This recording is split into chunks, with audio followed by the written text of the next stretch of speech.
বৃন্দ, আমরা এসেছি ঘাটপাড়, বড় মাছ নিয়ে ঘাটপাড় এসেছি। একটা খুব দুঃখের সংবাদ, একটা খুব মানে কি ভাষায় বলবো আমি বুঝতে পারছি না। কারণ আমি এমন একটা জায়গায় এসেছি, হৃদয় বেদনা ভরা, বেদনাদায়ক এক জঘন্য কালো অধ্যায় রচনা হয়েছে। সেই অধ্যায়ের সাক্ষী হয়ে আজকে আমি এসেছি এই ভাইটির কাছে। কারণ এই ভাইটির বোনকে মারা হয়েছে, তাই সাক্ষাৎকার জন্য আসছি। দর্শকবৃন্দ, যারা আমার দিনহাটাবাসী, যারা কুচবিহারবাসী, যারা রাজ্যবাসী এবং আমার টোটাল দেশবাসী এবং পুরো পৃথিবীর মানুষ, যারা বাঙালি ভাষার মানুষ আছেন, তারা শুনবেন যে কত বড় জঘন্য, কত বড় জাহেল, কত বড় অন্ধকারের যুগের মানুষ কত বড় বর্বর হলে এই কাজটা করতে পারে। তাই দর্শকবৃন্দ, অবশ্যই আমার সাক্ষাৎকারটি মন প্রাণ দিয়ে শুনবেন এবং আপনারা বেশি বেশি করে শেয়ার করবেন, লাইক করবেন, কমেন্ট করবেন যে আমার এই সাক্ষাৎকারের ভিত্তি করে আমি স্টার্ট করছি। এখন আসছি মেয়ের ভাইয়ের কাছে কিছু কথা অজানা জানা তথ্য জানার জন্য। আপনারা দেখতে থাকুন দর্শক। তোমার নাম কি? আমার নাম আয়ুব মিয়া। আয়ুব মিয়া, তোমার বোনের সাথে কি হয়েছে? আমার বোনের সাথে জঘন্য অপরাধ হয়েছে, মানে ওর বলাৎকার, ওর ভাই, ওর সবাই পরিবার মিলিয়ে রেপ করছে ওকে। আচ্ছা, রেপ করছে। আমার নানির বাড়ি থেকে এখান থেকে তুলে নিয়ে যে রাস্তায় ওকে রেপ করার পরে, ওকে মারার পরে আমার বাড়িতে ফাঁসিতে লাগিয়ে দিছে। আচ্ছা, অপরাধ কি ছিল? অপরাধ ওর কিছু ছিল না। বিয়েটা কি প্রেম করে হয়েছে না এমনি দেখাশোনা বিয়ে? প্রেম করি হয়েছে, ਪਰ আমার কোনো ওর সঙ্গে কোনো মত ছিল না। আচ্ছা, ওর বাড়ির সঙ্গে, আচ্ছা। বাড়ির পরিবারের সঙ্গে। ওর পরিবার এত ভালো নয়। বাচ্চা কটা আছে? বাচ্চা একটাই। বাচ্চা একটা আছে। ওর বেটি। ওর বিড়ি কোথায়? ওর বেটি দেখা। তোমার বোনের নাম কি? আমার বোনের নাম মুর্শিদা খাতুন। মুর্শিদা খাতুন। বয়স কত? বয়স 24। 24 বছর বয়স। বাচ্চা কয়টা? বাচ্চা একটাই। একটা বাচ্চা। দর্শকবিন্দু, ইনার বোনের বয়স 24 বছর, একটা মাত্র মেয়ে বাচ্চা, তার বয়স 1.5 বছর, 13 মাস বয়স আর কি, 1.5 বছর হয়নি, 13 মাস বয়স। দুঃখের বিষয় হলো এর বোনকে, এর ভগ্নিপতি, যাকে জাইমু বলে, মানে জাইমু নিজের বউকে, বিবিকে, মিসেসকে 4-5 জন মিলে রেপ করেছে। রেপ করার পর তার সাথে খারাপ আচরণ করার পর তার দেহের উপরে খারাপভাবে টর্চার করেছে, যেটা মুখ দিয়ে বলাও পাপ।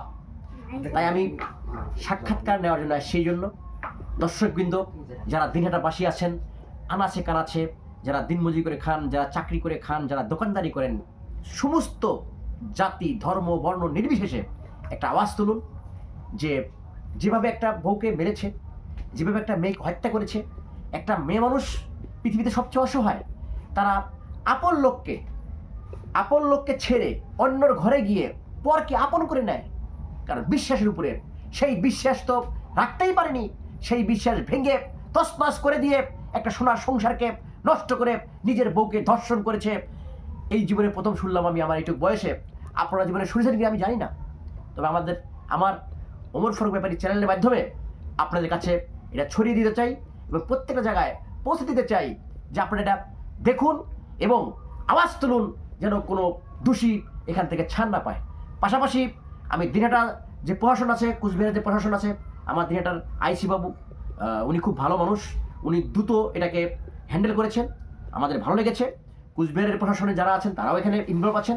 তাই আমি সর্বোপরি আমাদের মাননীয় আইসি সাহেবের কাছে অনুরোধ করে বলতে চাই যে আপনি এটা সুন্দরভাবে দেখবেন, কারণ এর জন্য মেয়ের যে ভাই, এর দাবি এদের ফাঁসি যাচ্ছে। কারণ এটাই ঠিক, নিজের রক্তের কেউ যদি গেলে বিনা কারণে কেউ মেরে ফেলে, তার জন্য এটাই চাওয়া স্বাভাবিক, এখানে অন্যায় কিছু নয়।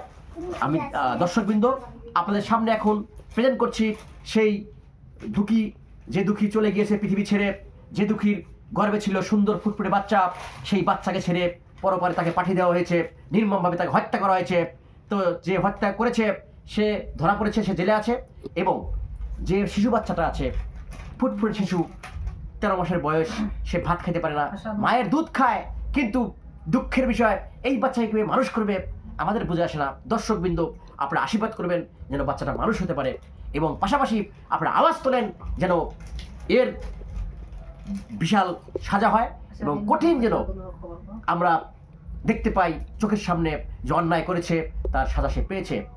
আমি এবার আনছি আপনাদের সামনে সেই দুঃখী বাচ্চাকে, যে বাচ্চা মাও নেই এই পৃথিবীতে আর বেঁচে। আসো দেখি, এই হয়েছে বাচ্চা। এই বাচ্চার কি দোষ ছিল যে ওর মাকে এভাবে মারতে হবে? এই বাচ্চার কি দোষ ছিল এইভাবে ওকে ধর্ষণ করে তাকে মেরে দিতে হবে? আমি এখানে রাজনীতি বুঝি না, আমি এখানে কোনো পলিটিক্যালি বুঝি না, আমি এখানে ভেদাভেদ বুঝি না। আমি বুঝি সমস্ত মানুষ কাঁধে কাঁধ মিলে একটা আওয়াজ তুলুন যেন সমাজে এরকম নিকৃষ্ট যেন আর কোনো মায়ের কোল খালি না হয়, আর নিকৃষ্টভাবে যেন কারো হাতে মরণ না হয়। মনে রাখবেন, এক সময় বর্বরতার যুগ ছিল, যখন অন্ধকারের যুগ ছিল তখন হয়তো, কিন্তু এখন সভ্যতার যুগে এসে কি করে সম্ভব এই খারাপ কাজগুলো করা আমার বুঝে আসে না। তাই দর্শকবৃন্দ, আপনাদের মাধ্যমে আমি এটা সরিয়ে দিতে চাই। আপনারা পারলে এটা বেশি শেয়ার করবেন। আর আপনি মেয়ের কি হন? মেয়ের মাসি হয় এবং খালা হয়। আপনি দুইটা কথা বলতে পারেন, বলেন। বিয়েটা হয়েছে তো প্রেম করে। দর্শকবৃন্দ, বিয়েটা হয়েছে প্রেম করে। এখন ওনাদের মুখে কিছু শুনে যে বাচ্চা দেখেন, ফুটফুটে বাচ্চা, এই বাচ্চাকে কিভাবে মানুষ করবে দেখেন, এই বাচ্চাকে কিভাবে মানুষ করবে। বিচারটা আপনাদের হাতে দিয়ে গেলাম। সত্যি আমার কষ্ট হচ্ছে, খুব কষ্ট হচ্ছে। এই জন্য কষ্ট হচ্ছে, এই শিশু বাচ্চা দুধ ছাড়া এ কি ভাত খাওয়া সম্ভব? কিন্তু মায়ের দুধ খেয়ে বড় হয়েছে, এখন কি খায় বাঁচবে আমাদের বুঝে আসছে না। তাই আপনাদের কাছে অনুরোধ, আপনারা অবশ্যই আমার এই পেজ দেখবেন এবং শেয়ার করবেন বেশি বেশি, যেন এখান থেকে কোনো একটা কিছু বের হয়ে আসে, টাইম লাইন বের হয়ে আসে, যেন এখান থেকে সুন্দর বিচার ব্যবস্থা করা যায় এবং কঠিন বিচার হয়। এই বলে আমি আমার এইবার সাক্ষাৎকার দিবেন মেয়ের নানি। বলেন, আপনাদের কি চাওয়া পাওয়া আছে সরকারের কাছে? আমি এখনো খাচ্ছি না। হ্যাঁ, মৃত্যুর বদল মৃত্যু। আচ্ছা, ওজন আর বিয়ে করে দ্বিতীয় বিয়ে করে খাইতে পারে না। আমার নাতনিকে এত টর্চলিং করছে, আমরা এটাই চাই। আচ্ছা, মানে এর আগে কি মারতো না এবার প্রথম? ওকে প্রতিদিন টর্চার করতে হবে। হ্যাঁ, প্রতিদিন টর্চার সুন্দর কলেজ ফেরা মেয়ে, হ্যাঁ, কলেজ পড়ছি। আমার বোন গ্রাজুয়েট গ্রাজুয়েট কমপ্লিট। সেই মেয়েকে এরকম করছে, দেখতে সুন্দর উঠছে লম্বা ঠিক। ওর বাড়ির সবাই টর্চার করতো, ওর বোন, ওর শ্বশুর, ওর শ্বশুরি, ওর ভাই, ননদ সবাই টর্চার করতো। সবাই ননন শ্বশুর বিয়া বাড়িতে এসে মারতো। হ্যাঁ, ননন এসে মারতো। ননদ মারতো। তোমার কি হয় শোনা? তোমার কি হয়? আন্টির বেটি। তোমার আন্টির বেটি। হ্যাঁ। দর্শকবৃন্দ, এই সমস্ত কথা বললে আমার কান্না আসে। দর্শকবৃন্দ, সত্যি এটা বেদনা দেয়, ভিতরে রক্তক্ষরণ হয় হৃদয়ে। কিন্তু মানুষ এত জাহেল হয় আমার জানা নেই। তো কি বলবো, মানে বলার ভাষা হারিয়ে ফেলছি মাঝে মাঝে। এখন আপনারা বিচার করবেন যে ওর কি হওয়া উচিত আর কি না হওয়া উচিত। আপনাদের হাতে আমি ছেড়ে দিলাম ওর বিচারের ভার। তাহলে ওর ফাঁসি হলে আপনারা খুশি খুশি আমরা। হ্যাঁ। ওর গ্রামের লোক সবাই বলছি ফাঁসি অর্ডার করো, বাড়ি জলে দাও। গ্রামের মানুষ ওর গ্রামের কথা লোক- কেউ খারাপ বলে না, সবাই ভালো বলে। আচ্ছা, আমার মেয়ের কথা, ভাস্তির কথা সবাই ভালো বলে। মানে তোমার ভাস্তিকতা গ্রামের সবাই ভালো বলে। হ্যাঁ, সবাই ভালো বলে। আরে গ্যাজেট পরে একটা মেয়ে, মানে কোথায় লেখাপড়া করছে? দিল্লি ইউনিভার্সিটি। দিল্লি ইউনিভার্সিটি পড়ছে। দর্শকবিন্দু, হাই রে আমার অধম, দিল্লি ইউনিভার্সিটিতে লেখাপড়া করেছে, গ্যাজেট কমপ্লিট, আর সেই মেয়েটাকে দিন দুপুরে ধর্ষণ করে মেরে দিলেন। দর্শকবৃন্দ, বিচার আপনাদের আদালত দিয়ে দিলাম। এরা জোর আদালত আমার এই ওমর ফারুক প্রেসের মাধ্যমে আপনারা আওয়াজ তুলুন। এর কি বিচার আপনাদের হাতে। ওর খাওয়ার পয়সা সবকিছু আমার দিল্লি থেকে আমি ওকে পাঠিয়ে দিই প্রতি মাসে। ওর স্বামী ওকে কোনো খরচা কোনো কিছু দেয় না। আচ্ছা, ওর বাড়ির, ওর কি নাম, ওর আশার যে ভাইয়ের নাম হাফিজুল। হাফিজুল মিয়া, ওকে বলো একে মারো, কত আমি লাখ কত টাকা লাগবে পয়সা লাগে সব আমি দেবো। দিব, কোর্ট কাছারি সব আমি দেখে নেব। একে মারো, একে রাস্তা থেকে ক্লিয়ার করো। এর বাবাকে, এর বাবা যে আছে না, এর বাবাকে মাটি চেয়েছে। হাফিজুল কি করে? হাফিজুল তো মেলা বাড়িতে দোকান ওর। কাঁচা টাকায় কামাই করে না এই জন্য। আচ্ছা দর্শক বিন্দু, এই যে বাচ্চা ফুটফুটে বাচ্চা, দর্শক বিন্দু দেখেন, এও বিচারে দাবি করছে। আমরা তাই এই দুঃখী বাড়ির পাশে এসে দাঁড়িয়েছি, কারণ আমাদের সমাজের প্রত্যেকটা মানুষের কর্তব্য আছে, যেখানে অন্যায় হবে সেখানে হকের আওয়াজ তোলা। আমি আর একটা কথা রিকোয়েস্ট করে বলতে চাই, দর্শকবৃন্দ, যাদের বাড়িতে মেয়ে আছে তারাও শুনবেন, আর যে সমস্ত মেয়েরা শুনবেন আপনারা কান খুলে শুনে রাখুন। প্রেম করে বিয়ে করবেন না, আর প্রেম করে যদি বিয়ে করতেই হয় আপনি সেটাকে সুন্দরভাবে আপনার করবেন, গবেষণা করবেন এবং বায়োডাটা নেবেন এবং সুন্দরভাবে সেটা ডিসকাস করবেন, করার মাধ্যমে আপনি প্রেম করুন, দুঃখ নেই। দেখেন, প্রেম করে বিয়ে করে তার পরিণতি যেটা, কারণ একটা মেয়েদের আমরা আপনাদের উদ্দেশ্য করে বলছি, একটা মেয়ে যখন প্রেম করে বিয়ে করে তখন টোটাল দায়ভার তার নিজের উপরে বর্তায়। মনে রাখবেন, তখন মা বাবার একটু মন ক্ষুণ্ণ হয়, কিন্তু যখন সে স্বামী মদারু হয়, চিটারু হয় বা নেশারু হয়, সে স্বামী টর্চার করলে কিন্তু বাপের বাড়ি বলার সাহস পায় না। ট্যাবলেটের ব্যবসা করে ও। হ্যাঁ, ট্যাবলেটের ব্যবসা করে, গাঁজা এসব বেচে ও। আচ্ছা আচ্ছা। দর্শক বৃন্দ শুনতে পাচ্ছেন, আমি আর আগাতে চাই না, আপনারা দোয়া করবেন, আশীর্বাদ করবেন যেন এই ফুটফুটে বাচ্চাটা বেঁচে বাঁচতে পারে। এবং আপনাদের আওয়াজের উপরে ভিত্তি করছে এই ফ্যামিলিটা এবং ওর সাদাটা। আর প্রশাসনের কাছে আমি অনুরোধ করে বলবো, আপনারা যেরকম স্ট্রং আছেন, কেয়ারফুলি আছেন, এরকমই থাকবেন। এই বলে আমি আমার সাক্ষাৎকারটি শেষ করলাম। সবার জন্য শুভকামনা। আর আগামী দিনের 24 সালের মতো কারো ঘরে, কারো বাড়িতে যেন এরকম কোনো অন্যায়ভাবে কোনো মেয়েকে আর মেরে ফেলা না হয়। আগামী নতুন বছরের জন্য, নতুন নববর্ষের জন্য সবাইকে আগাম শুভেচ্ছা। এই বলে আমি আমার সাক্ষাৎকার শেষ করলাম। তাহলে থাকো ভাই, ঠিক আছে, দেখি আমরা কি করা যায়। থাকবা, আচ্ছা তুমি নামো। এই বাচ্চা দেখেন, এটা যে বাচ্চা, ওর কি চাও? ফাঁসি চাই। ফাঁসি চাই, বলো সেটা। আমাদের বোনকে মারা হয়েছে, আমরাও ফাঁসি চাই। আসাদুল হক। আসাদুল হককে আমরা ফাঁসি চাই। হ্যাঁ, তুমি এসে বলো, বলো ফ্যামিলি যে টর্চার করে উল্লেখ করে। বলো। আমাকে এমন ফাঁসির অর্ডার চাই, ছেলেকে, ছেলে মেয়ে, আমার বাড়ির সব ফ্যামিলিকে। ওর যে ওর যে বোন যে বোনই তো আরো বেশি নায়ক। বোন ওকে চুল চুল টেনে আচ্ছা আচ্ছা আচ্ছা।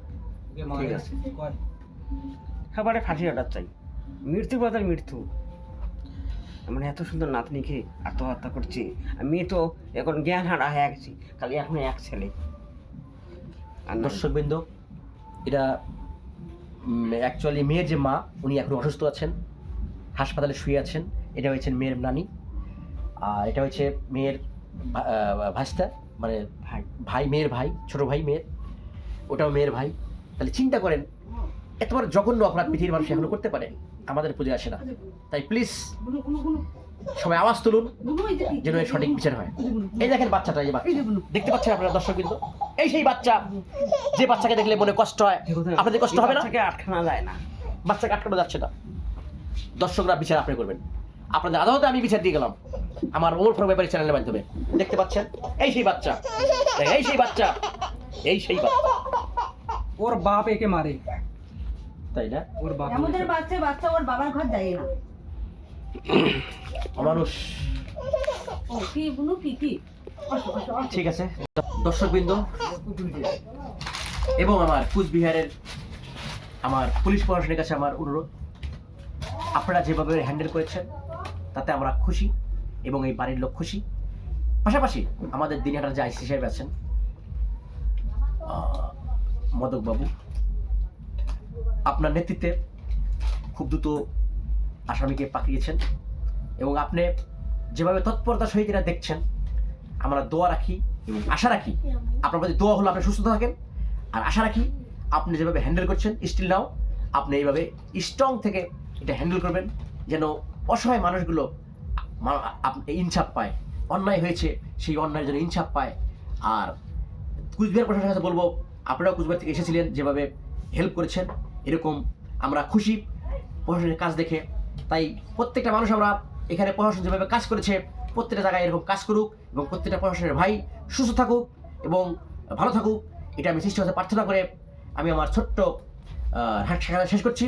সবাই ভালো থাকবেন, সুস্থ থাকবেন, নতুন বছরের জন্য শুভেচ্ছা।